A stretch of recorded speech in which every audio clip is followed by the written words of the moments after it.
안녕하세요. 알렉스 강입니다. 제 네이버 증권으로 배우는 주식 투자 실전 가이드북에서도 설명되어 있는데 오늘은 그중 배당주로 수익을 낼 수 있는 방법을 설명드리려고 합니다. 여러분, 배당주 어떻게 찾으세요? 제 네이버 증권 책을 읽어보신 분들은 직접 찾을 수 있겠지만 아마도 많은 초보 투자자분들은 남들이 정리해준 자료를 이렇게 찾을 것 같습니다. 네이버에서 배당주를 검색하고 누군가 정리해둔 이런 글들을 보면서 어떤 배당주가 좋을까 힌트를 얻곤 하는데, 누군가 정리를 잘 해둔 글이라면 다행이지만 그렇지 못한 내용 또는 들어가 보면 광고인 경우도 굉장히 많죠. 그렇기 때문에 투자의 실수도 할 수 있습니다. 그래서 여러분이 직접 배당주를 찾는 팁을 정리해 보겠습니다. 먼저 네이버 증권에서 배당주를 찾아보세요. 국내 증시 배당을 클릭하면 이렇게 나옵니다.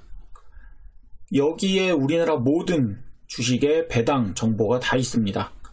보통 검색을 하면 배당 수익률이 가장 높은 주식부터 이렇게 쭉 정렬이 됩니다.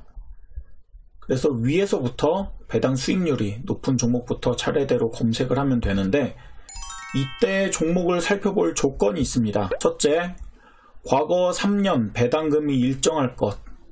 둘째, 배당 성향이 과도하게 높지 않을 것. 셋째, 기업 성장성이 있거나 최소한 실적이 꾸준히 유지되는 기업. 넷째, 거래량이 충분할 것. 최소한 하루 거래량이 2만 주 이상이어야 합니다. 다섯째, 종목의 역대 주가를 볼 때 주가가 저점 부근일 것. 이 5가지 조건에 따라 종목을 분석해 보시면 그나마 안정적인 종목을 찾고 수익을 거둘 수 있는 고배당주를 찾을 수 있습니다. 그런데 최근 많은 종목들의 주가가 역대 저점 수준까지 떨어진 그런 상황이 많기 때문에 대부분 종목은 5번째 저점 부근에 있다는 이 조건을 만족시키겠죠. 그래서 첫 번째에서 네 번째까지 기준만 잘 살펴보겠습니다. 먼저 위에서 보면 베트남 개발이 배당 수익률이 30%가 넘죠. 엄청나게 고배당이죠, 이 종목은. 그런데 지난 과거 3년 배당금을 보면 90원 줬다가 199원 줬다가 4원 줬다가 또 다시 90원, 들쑥날쑥합니다. 그렇기 때문에 여러분이 지금 이 베트남 개발 주식을 샀다가 다음번 배당을 받을 때 배당이 얼마가 나올지 확실히 기대를 할 수가 없어요. 그래서 안정적인 배당을 위해서라면 이런 종목은 조금 위험할 수도 있습니다. 두 번째, 동양고속을 보면 배당 수익률이 17%가 넘습니다. 고배당이죠. 그래서 과거 3년 배당금을 봤더니 153원 주다가 635원, 1000원 주다가 갑자기 4700원을 줬습니다. 왜 이렇게 배당을 줬는지는 기업을 들어와서 이제 세부적으로 분석을 해봐야겠지만, 일단 앞으로도 수년간 안정적인 배당을 매년 이렇게 4,700원씩 줄지는 모르겠습니다. 불안하죠. 그 다음 두산 우선주, 두산 요 종목이 있는데, 이 종목은 괜찮습니다. 매년 5,150원, 5,250원 주다가 5,250원, 그 다음에도 5,250원을 줄지 뭐 이렇게 요 정도 선에서 꾸준히 유지되는 것 같아요. 최근 두산그룹이 구조조정으로 힘든 상황이죠. 두산은 안 망하려고 두산 인프라코어도 팔려고 하고 두산솔루스도 팔려고 하고 골프장도 팔려고 하고, 기업이 돈이 없으니까 계열사라도 팔아서 지금 버티는 상황인데, 과거에 이제 두산건설이 상장 폐지되었고 요거를 두산중공업에 고스란히 떠안으면서 엄청나게 또 유동성 위기를 같이 겪고 있죠. 기업이 힘든 상황이라면 아무리 주가가 낮고 배당이 높더라도 불안할 수 있습니다.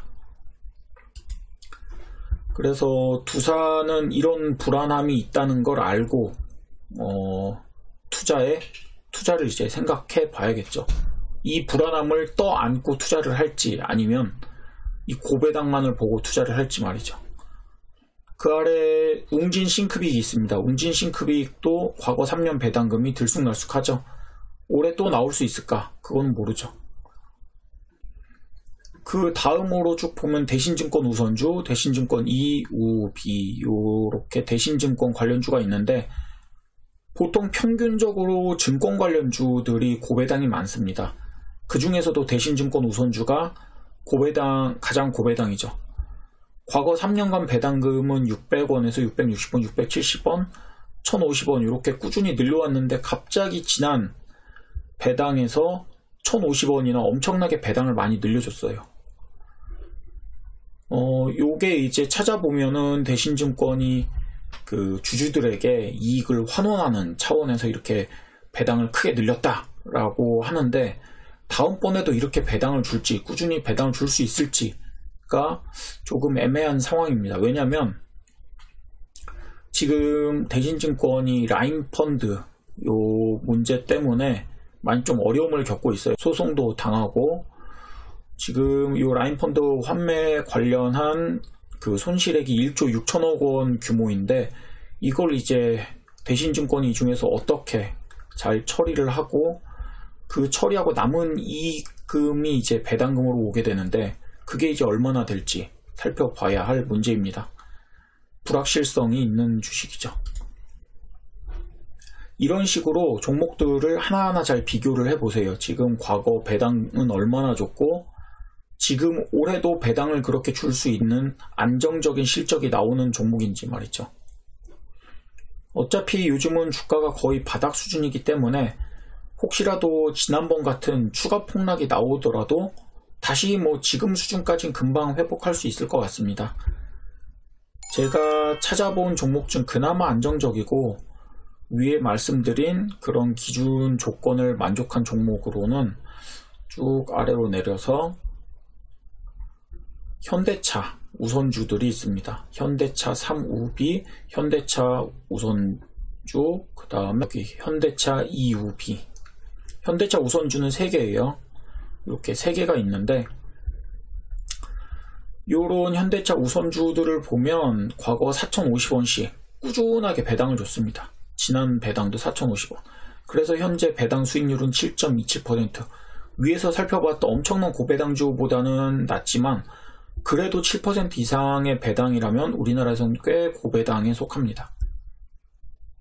그래서 이런 종목들이 또 현대차가 꾸준히 흑자를 내고 있는지 올해도 배당을 똑같이 줄지 살펴보면 현대차는 이익이 가장 적었을 2018년도에도 4,050원을 그대로 줬었죠.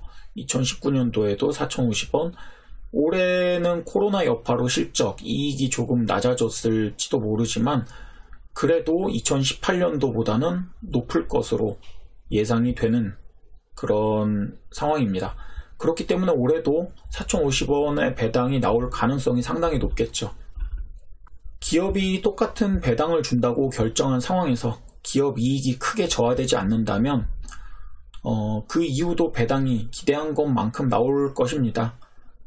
그리고 주가 수준도 지금은 낮은 상황이기 때문에 향후 1, 2년 후에는 주가가 이제 다시 원래대로 회복을 해서 그 시세 차익도 기대해 볼 수 있겠죠. 여러분도 이런 방법으로 여러 가지 다른 배당주를 찾아보시기 바랍니다. 오전에 굉장히 이제 상승 출발했던 증시가 뚝 떨어져서 하락을 했습니다. 기관 외국인이 순매도 중이고 하락하는 종목도 훨씬 더 많은 날이죠. 오늘 삼성전자 잠정 실적이 나왔는데 기대보다 높은 어닝 서프라이즈를 기록했습니다. 오늘 뭐 여러가지 이유에 의해서 우리나라 증시 전반이 지금 하락하는 이유가 더 큰 것 같습니다. 오늘 상승 종목들을 보면은 생물공학, 제약 이런 것들이 많이 있죠. 오늘은 코로나 이슈가 또 다시 조금 크게 나오는 것 같기도 합니다. 이 외에도 통신장비들도 상승 중이긴 하는데 전반적으로 이제 크게 상승하는 것보다는 그냥 살짝 상승하는 정도. 나머지 종목이 다 하락하다 보니까 통신장비가 위로 올라온 거죠. 그래도 삼성전자 실적이 일단은 잘 나왔고 그 원인으로 반도체 부문에서 실적 이익이 많이 났다고 하니까 그렇다는 건 이제 여기에 공급을 담당하는 다른 반도체 관련주들도 상승 동력이 생길 수 있는 거죠. 그래서 장기적으로는 반도체 관련주를 함께 살펴보시는 게 좋을 것 같습니다. 구독과 좋아요 눌러주시고 오늘 영상은 여기까지입니다. 좋은 하루 되세요. 감사합니다.